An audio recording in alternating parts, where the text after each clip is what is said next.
Olá, boa tarde. Você acompanha agora notícias do Brasil e do mundo desta quarta-feira, dia 20 de dezembro.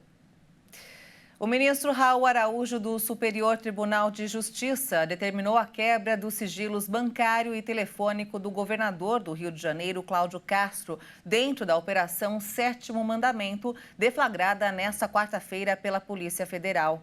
O governo ficou de enviar uma nota ao longo do dia sobre o assunto. Irmão de criação de Castro, Vinícius Sarciá Rocha, foi um dos alvos de busca pela PF. Agentes apreenderam na casa dele R$128 mil e $7.500, um total de R$160 mil em espécie. Ao todo, Araújo expediu 7 medidas de afastamento de sigilo bancário e fiscal e 6 medidas de afastamento de sigilo telemático. O governo confirmou as medidas cautelares. A Agência de Classificação de Risco elevou a nota da dívida soberana do Brasil. A tramitação da reforma tributária no Congresso parece ter contribuído para essa melhora.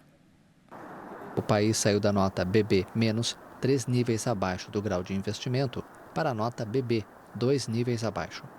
A SP concedeu perspectiva estável, o que não indica alterações nos próximos meses.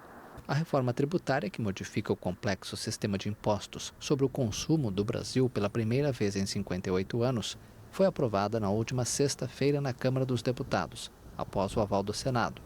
Agora aguarda promulgação.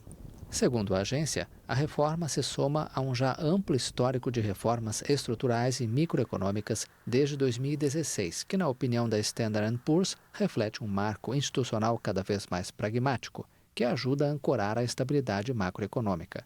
Para a agência, embora seja gradual, o novo sistema tributário provavelmente se traduzirá em aumentos de produtividade no longo prazo.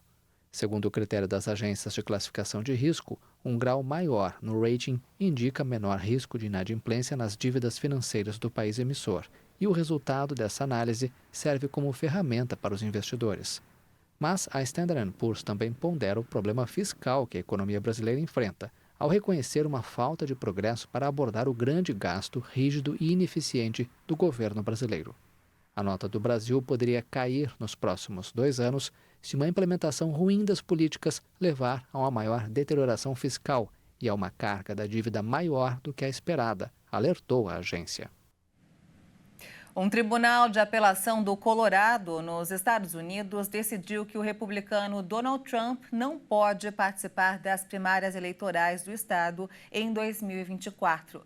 Isso por conta das ações relacionadas ao ataque contra o Capitólio em 2021, que o tornam inelegível. A decisão surpreendente, da qual a campanha de Trump imediatamente disse que apelaria, pode influenciar significativamente a eleição presidencial de 2024. Na qual o magnata é o favorito à indicação do Partido Republicano. A maioria do tribunal considera que o presidente Trump está desqualificado para ocupar o cargo de presidente nos termos da seção 3 da 14ª emenda da Constituição dos Estados Unidos, decidiu o tribunal. A corte acrescentou que, como ele foi desqualificado, seria um ato ilícito, segundo o Código Eleitoral, o secretário de Estado do Colorado incluir seu nome como candidato nas primárias presidenciais.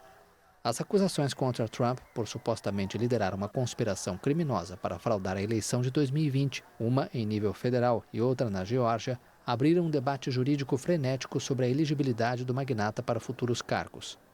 O processo no Colorado é uma das várias ações judiciais da 14ª emenda contra Trump em andamento em todo o país.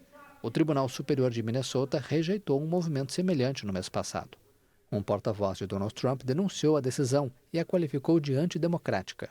Steven Chung afirmou em um comunicado que a Suprema Corte do Colorado emitiu uma decisão completamente equivocada e destacou que será apresentada rapidamente uma apelação à Suprema Corte dos Estados Unidos. No Oriente Médio, em uma região devastada pela guerra, o rádio se tornou um elo precioso com o mundo exterior. Os equipamentos ressurgiram pela falta de eletricidade e os cortes na rede de telefonia celular. Os cortes de energia no território já fazem parte da vida cotidiana há muito tempo. Mas os 2,4 milhões de moradores do território cercado agora sofrem longos apagões depois que Israel cortou o fornecimento de eletricidade e combustível. Agora é impossível ligar computadores ou televisores, recarregar telefones ou acessar a internet sem geradores ou painéis solares, um luxo que poucos habitantes de Gaza podem pagar. Por enquanto, ainda ouço rádio em hebraico, mantendo meus filhos e vizinhos informados sobre o que está acontecendo. Ouço rádio em árabe e hebraico. Depois faço uma comparação. Antes do início da guerra em Gaza, Mahmoud Al-Daoud nunca poderia imaginar que os aparelhos de rádio que acumulavam poeira em sua loja teriam uma demanda tão alta.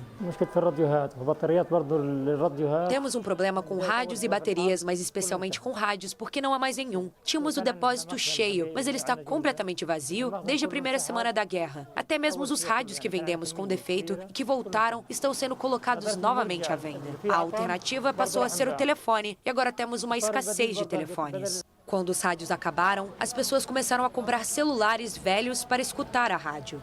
Agora, é impossível encomendar novos estoques de eletrônicos, já que a ajuda humanitária que chega ao território é limitada. Hussein Abu Hashim conta que também ficou sem rádios em sua loja. Todos os deslocados de Gaza e Rafah querem ser informados sobre os ataques. A maioria deles usa o rádio. Não há mais rádios em Rafah. Os depósitos de Gaza que costumavam armazená-los foram bombardeados. Todas as passagens de mercadorias estão fechadas. Um rádio que custava 20 shekels agora vale 80. O valor de um rádio pequeno chega a custar o equivalente a R$107. Estações como a BBC Arabic e Al Jazeera lançaram canais especiais para ajudar a manter as pessoas deslocadas atualizadas com as notícias. De acordo com a ONU, 1,9 milhão de palestinos foram deslocados desde o início da guerra, cerca de 85% da população. A União Europeia aprovou uma ampla reforma migratória criticada por organizações de defesa dos direitos humanos. O projeto ainda precisa passar pelo Parlamento Europeu. Espanha, Grécia e Itália, 3 países muito expostos aos fluxos migratórios, celebraram a notícia, assim como a presidente da Comissão Europeia, que destacou o acordo como histórico. A reforma prevê controles mais rigorosos na chegada de imigrantes ao bloco, centros fechados perto das fronteiras externas para expulsões mais rápidas e um mecanismo de solidariedade para beneficiar Estados-membros que sofrem com maior pressão migratória. O acordo político anunciado nesta quarta ainda precisa ser formalmente aprovado pelo Conselho Europeu, o Fórum dos 27 Estados-membros e pelo Parlamento Europeu. A questão domina o debate em vários países, entre eles a França, que aprovou a lei migratória na noite de terça, depois de uma grande crise na base do governo do presidente Emmanuel Macron devido ao apoio da extrema-direita. A reforma recebeu críticas de organizações de defesa dos direitos humanos. Quase 50 ONGs divulgaram na última segunda-feira uma carta aberta para alertar sobre o risco de acabar com um sistema mal elaborado e cruel.